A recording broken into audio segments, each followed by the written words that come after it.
Well, hello, my friends. Welcome to me, your host, Christian Watson.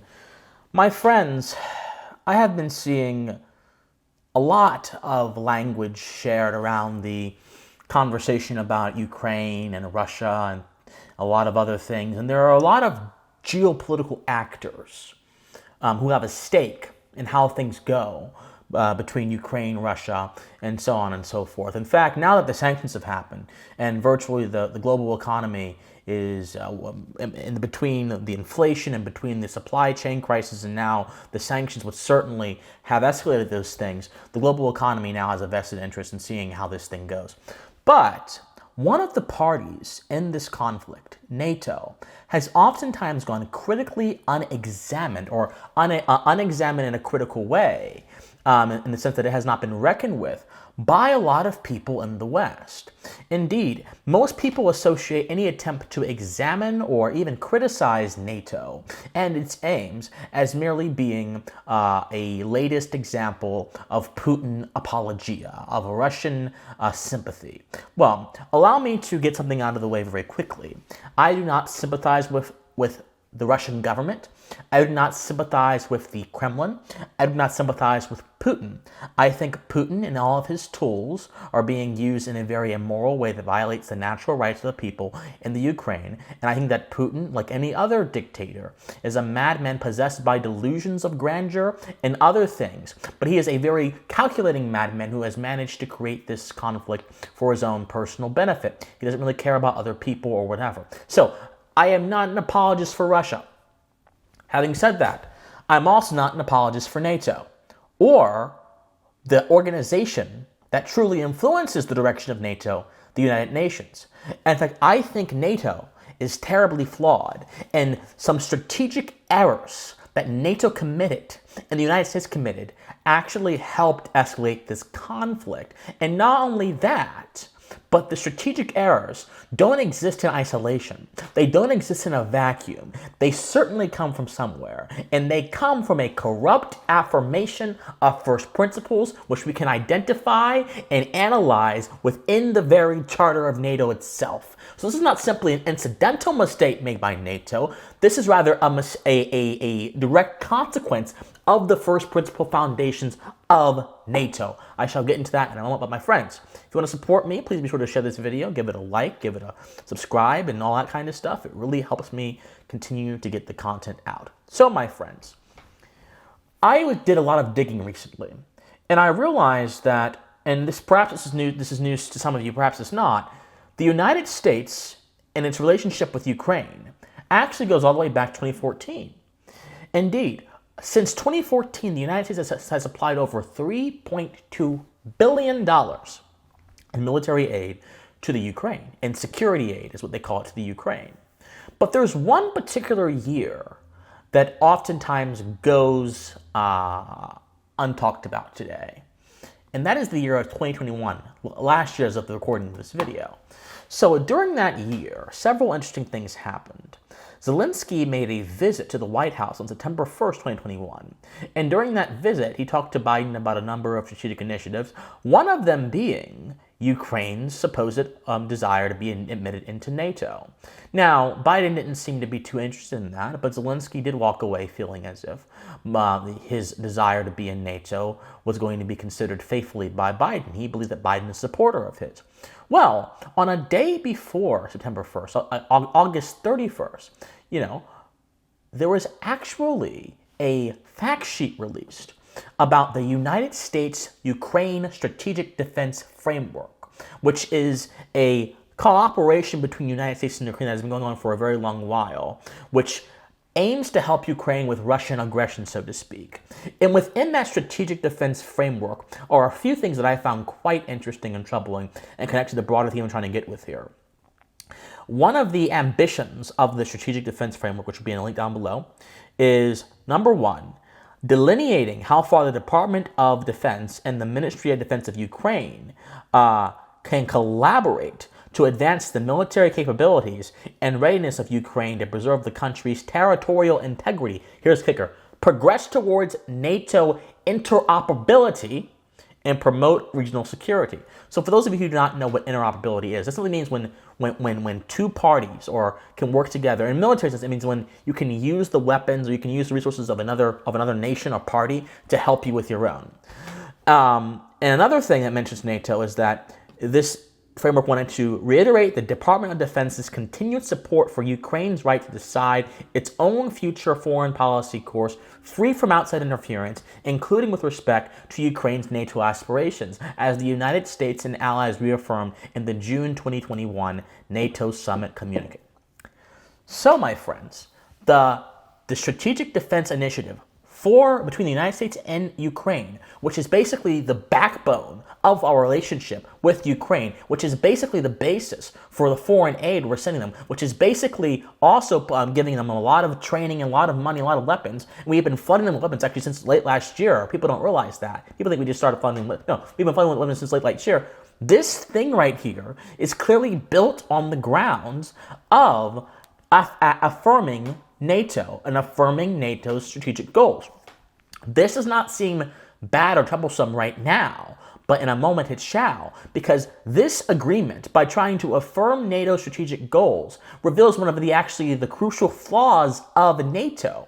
Because this framework right here actually corresponds with what the NATO Secretary General said about Ukraine and their desire to be a part of NATO. And the NATO Secretary General basically said a month after Zelensky visited the White House in October that we shouldn't be concerned about Ukraine joining NATO, that particularly provoking the Russians, because every nation has a right to sovereignty, and Russia has no right to be scared because NATO is a defensive pact. And so yes, the Secretary General was correct. Ukraine is a sovereign nation, and Ukraine does have the ability and the right, not just the ability, but the right as well, the moral imperative to choose its own destiny. But that fact does not omit the reality that it is very clear that a Western alliance going on the border of an anti-Western country, of an anti-Western government, not because the country in Russia, the people of Russia are found with the West, is primarily Putin is propagandist. An anti-Western government would not provoke them. The fact that NATO had the gall to just wave that concern away and not pay any attention to it and use language like if Ukraine wanted to join, they can join, just shows how just ridiculously short-sighted NATO strategists were. And regardless of if you support Ukraine joining NATO or not, it's immaterial. NATO is not merely there to affirm the rights of countries, it's also a strategic alliance. And in what world does strategy say that we're going to agitate for the invocation of NATO membership for a country that we know there's a country next to it that will be mad at that? Putin himself even said that this is one of their red lines. In fact, he said this a few days after Zelensky went to the White House. Putin said that NATO membership for Ukraine would be a red line per se. And the Ukrainian foreign minister said this: Putin's red lines are limited to Russia's borders. On our side of the Ukrainian-Russia border, we can figure out ourselves what to do in the interest of the Ukrainian people, as well as Ukraine and Europe's security. And this was exactly the mentality adopted by NATO. So what's the problem?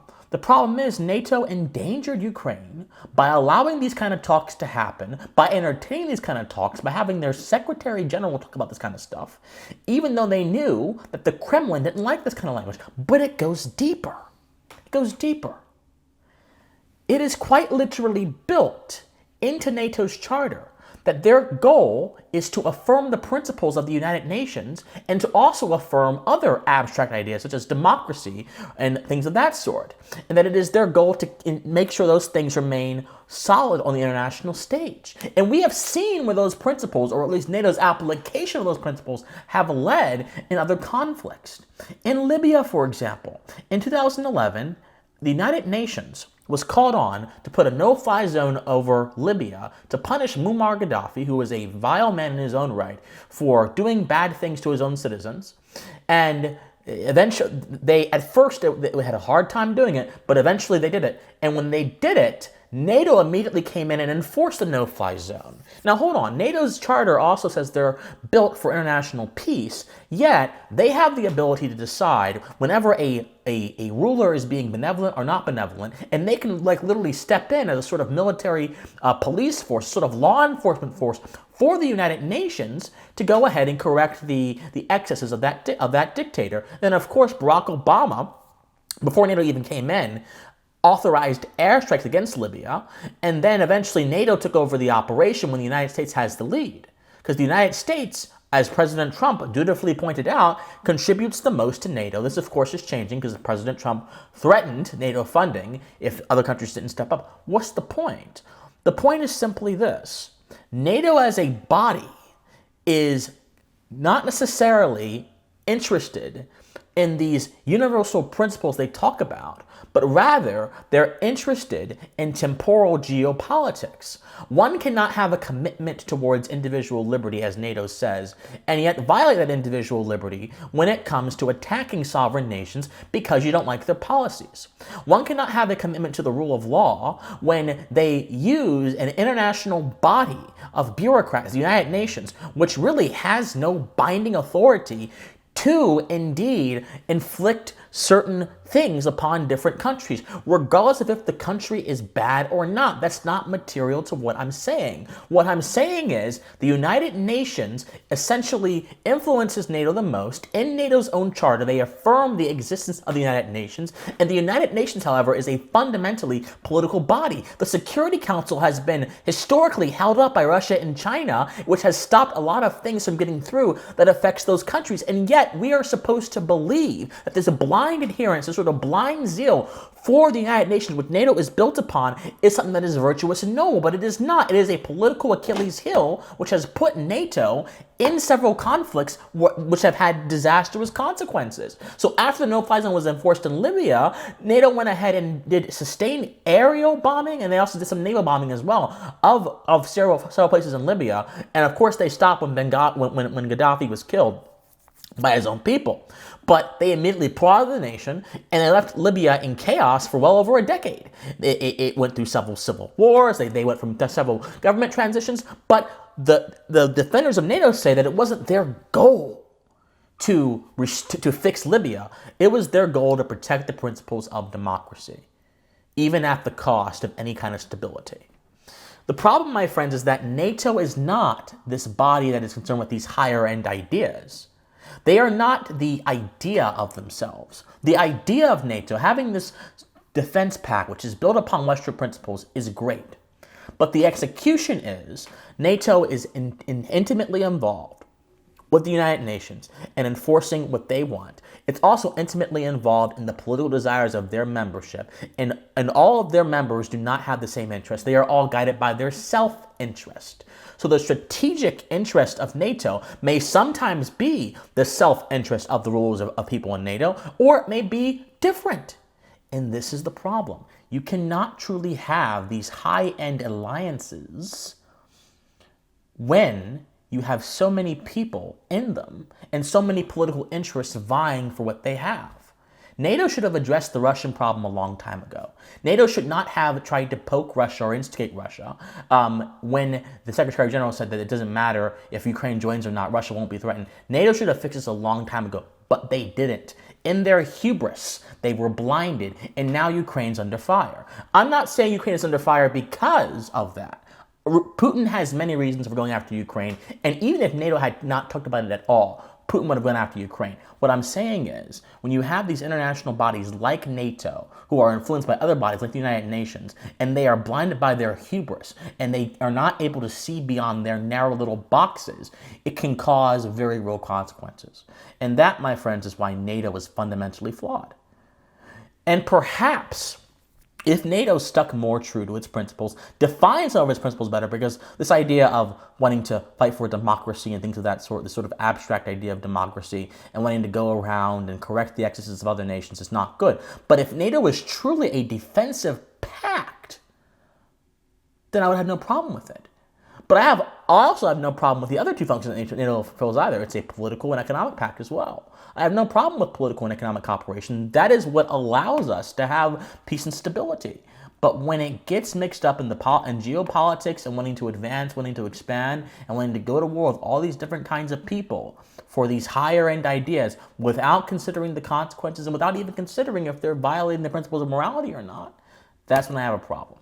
NATO can do better, but this conflict has shown us that they have a lot of work to do before they can do better. Think on it. My friends, I love you guys so much, but if you love me, please, patreon.com/PhilCWatson or PayPal official cwatson@gmail.com, where you can get me on my Discord, which is in the comment section down below. I love you guys so much, and please stay pensive. Bye, guys.